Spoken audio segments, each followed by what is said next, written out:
Olivete, vem pra cá agora. Oi, chefe, o que foi? Que pauta é essa? Não tem nada do que eu te pedi aqui. Tá, mas o que tem? O que tem? O que tem? Por acaso o público quer saber dessas coisas? Mas, senhor, é que eu tinha sido bem claro. O programa tinha que explorar a tragédia desse maldito desse Yeti. E tu vai e me escreve sobre o romance? Chefe, a pior tragédia da história do Saltitão envolve isso. Começar a perguntar sobre desde o começo traz um payoff muito bom no final. É storytelling básico. Além do mais, o senhor não acha que as propagandas são um pouco apelativas demais? Qual é o teu cargo mesmo?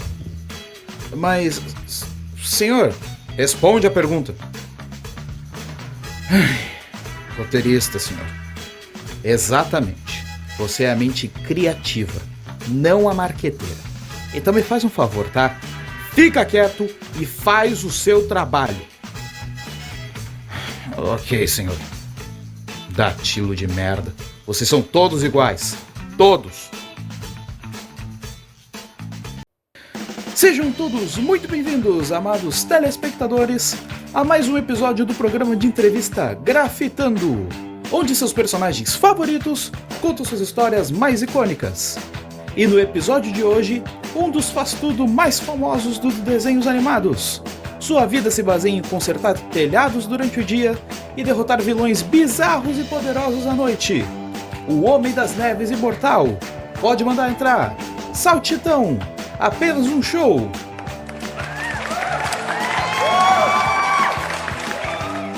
Vamos acabar logo com isso. Tem umas 20 cadeiras e 10 mesas que precisam de conserto no parque. É um prazer ter você aqui, Saltitão. Muito obrigado por aceitar o convite. Como eu não ia ver? Você processou o... Então, Saltitão, o público geral sabe que você e seus amigos do parque enfrentam muitas situações absurdas todo dia no parque. Mas conta pra mim, qual é o segredo para conseguir enfrentar tantas bizarrices diariamente? Há quanto tempo você é apresentador? Ah, muito tempo, por quê? Por acaso ser apresentador é algo comum? Bom, pressuponho que não. Mas já é comum pra você, não é? Bom, sim, bastante. Exatamente. Quando você convive com uma coisa todos os dias, por mais absurda que ela seja, isso se torna comum com o passar do tempo. Mesmo antes de trabalhar no parque, eu já vivi muita coisa. É o que a imortalidade te proporciona mais do que tudo. Experiência. Entendo. E sobre seus amigos do parque? O que tem a dizer sobre eles? Por onde eu começo? Mordecai e Rigby sempre se metem em confusão. Geralmente é eu e o resto do pessoal que tem que ajudar eles. Musculoso e Fantasmão são bem menos encrenqueiros. Não tenho muita coisa a dizer sobre eles. Benson é um ótimo chefe. Sempre fomos bons amigos. Por último, Pairolito. Ele é bem inocente, mas sempre teve um bom coração. Todos eles têm seus defeitos e suas qualidades. Mas como você mesmo disse, Nankin, eles são meus amigos. Mesmo eu vivendo a eternidade, eu nunca vou me esquecer deles depois que a nossa história acabar. Jamais. Agora que você tocou no assunto, gostaria de perguntar, como foi que você se tornou imortal? Tem uma história interessante por trás disso? Coincidentemente, eu falei com Mordecai e Rigby sobre isso ontem. Era só mais um dia comum no parque. Dessa vez o considerado comum pela maioria. Nós três, eu, Mordecai e Rigby, estávamos no telhado da casa do Pairolito consertando as telhas. Mordecai e Rigby estavam animados, como sempre, cantando uma música sobre as telhas. Até que chegou a hora do almoço. Eu joguei o almoço do Mordecai e do Rigby para eles, mas o Rigby deixou cair do telhado. Foi aí que o Rigby comentou que se fosse imortal que nem eu, pularia para pegar o burrito. E os dois começaram a me perguntar e pedir para eu contar a história de como eu me tornei imortal. Há muitos anos atrás, em uma escola muito distante daqui, eu tinha acabado de chegar na escola e estava na sala do diretor Bennett. Acho que ele era o antepassado do Benson, inclusive. Parando para pensar, eles são bem parecidos. Eu tinha sido expulso de 3 escolas em menos de um ano por me envolver em brigas. O diretor Bennett disse que se eu quisesse me formar e ficar na escola dele, eu não podia brigar em hipótese alguma, já que ele não tolerava brigas. Eu disse que não precisava me preocupar com a escola, já que eu era um grande aventureiro. Ele falou mais algumas coisas e chamou o Garrett para me guiar até o meu armário. Eu disse que não precisava da ajuda dele. Eu podia me virar sozinho. Aí o Garrett me fez um contra-argumento da forma elegante e educada que só ele consegue fazer. Eu podia até ser um grande aventureiro e navegador, mas por acaso eu tinha traquejo social? Depois disso, andamos mais um pouco até encontrar os Guardiões da Juventude Eterna, cantando uma música de boas-vindas para mim na frente do meu armário. Na época, além de serem os Guardiões da Juventude Eterna, eles eram o Grêmio Estudantil da escola, o Conselho Estudantil Imortal. Reginald me convida para me juntar a eles.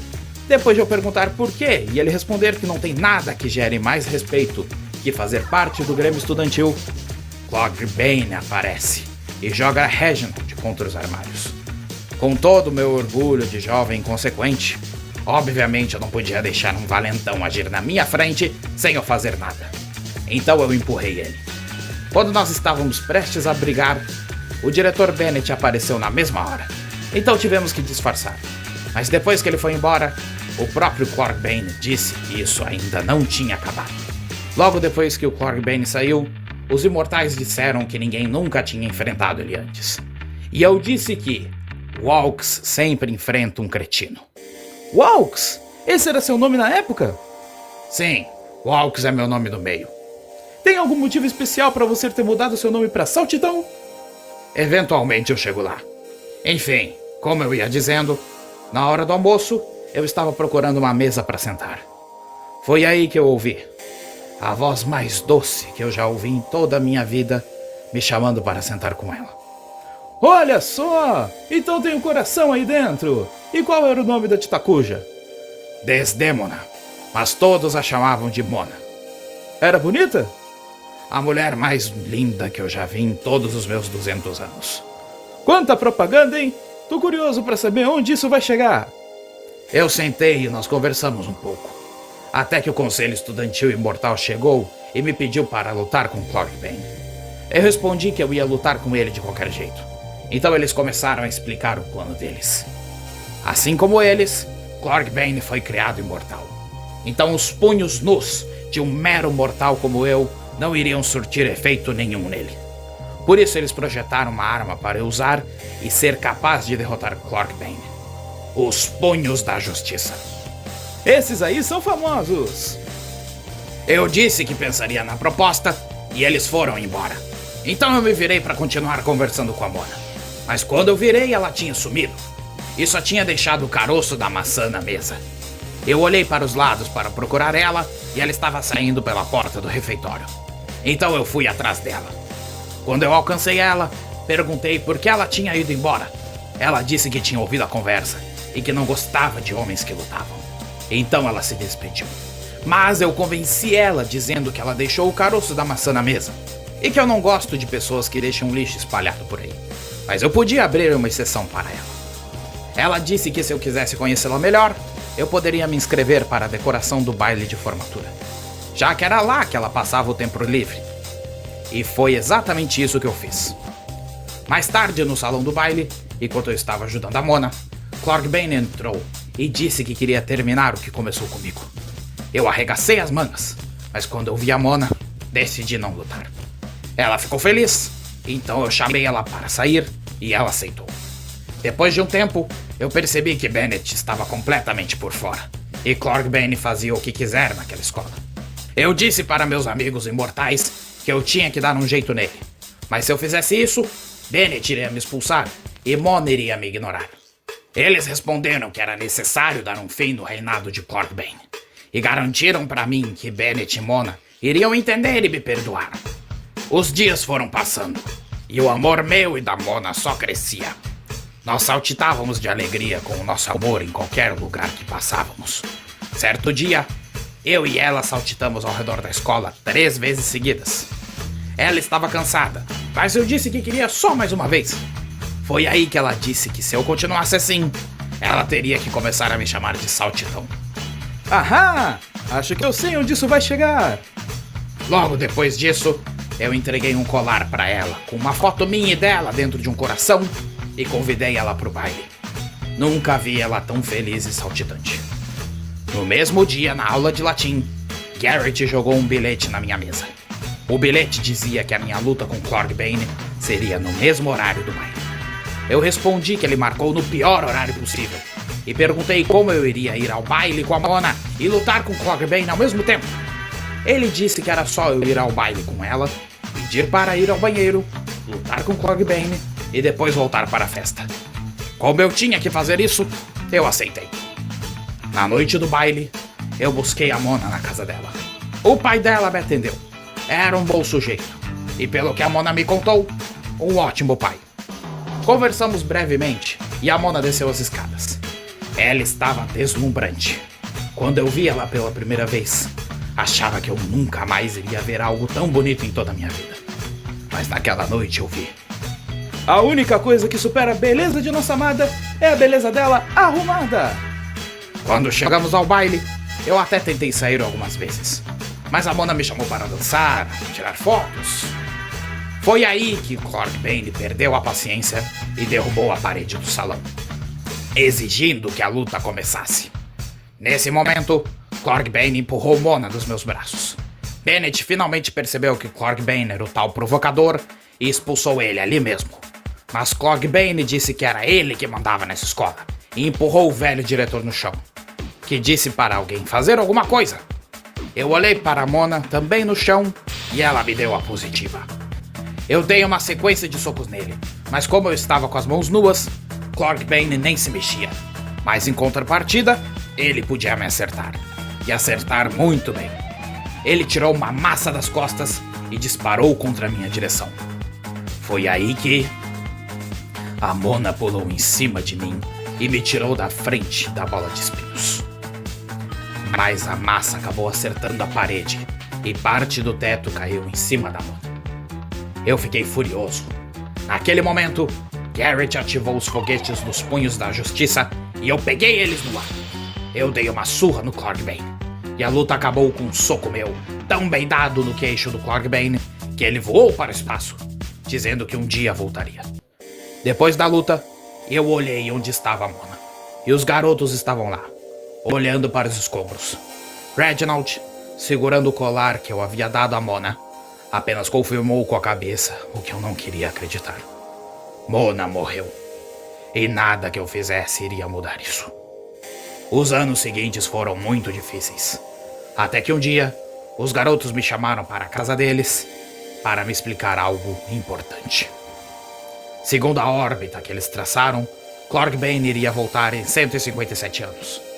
Eles me perguntaram se eu queria me tornar imortal para derrotá-lo quando ele retornasse, e eu concordei. Eles me avisaram da maldição que é a imortalidade. Eu veria todos quem eu amasse nascendo e morrendo. Eu respondi que eu já havia perdido quem eu amava há muito tempo. Sentindo o peso das minhas palavras, eles concordaram. E por último, eu deveria escolher qual seria meu nome nessa minha vida de eternidade. E eu escolhi Saltitão. História linda, Saltitão. Sinto muito pela sua amada. Se você pelo menos tivesse contratado os serviços da Nanquim Seguridades, você teria ganhado dinheiro para cobrir os custos funerários, pagando apenas o triplo do preço do funeral, anualmente, com ajustes inflacionários espaciais. Enfim, muito obrigado por contar a sua história aqui, Saltitão. Eu adorei ouvi-la e tenho certeza que o público também adorou. Sim, sim. Vai fechar o processo fraudulento que você abriu contra o parque agora? Sim, claro! Corta essa parte do episódio, tá? Muito obrigado, Saltitão. Obrigado, plateia. E obrigado você aí de casa que assistiu até aqui. Se gostou do conteúdo, não deixe de nos acompanhar. Nossas transmissões são toda quarta e domingo, então fica ligado! E esse episódio de Grafitando fica por aqui. Muito obrigado pela sua audiência, pela sua companhia e até mais!